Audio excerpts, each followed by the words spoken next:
Вообще людей нету, никого абсолютно. Просто ужас какой-то. Вообще людей нету.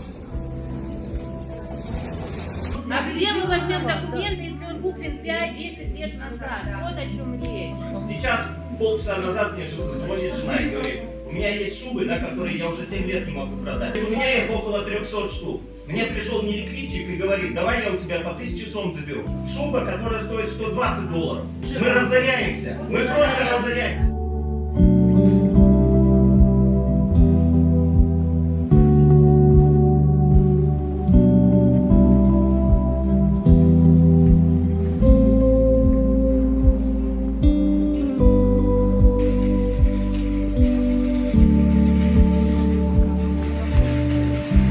Мы, предприниматели Кыргызстана, видим усилия власти в развитии страны и поддерживаем нашего уважаемого президента.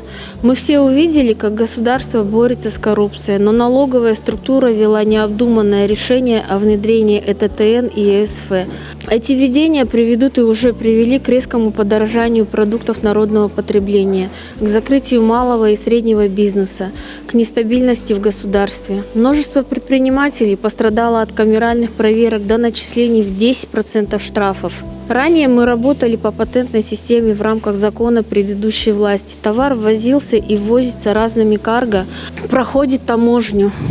Мы, малый и средний бизнес, получаем товар непосредственно на территории Кыргызстана.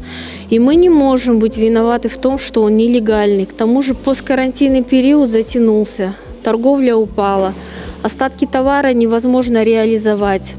Товар висит мертвым грузом, а за его легализацию сейчас мы должны отдавать 10% до начислений.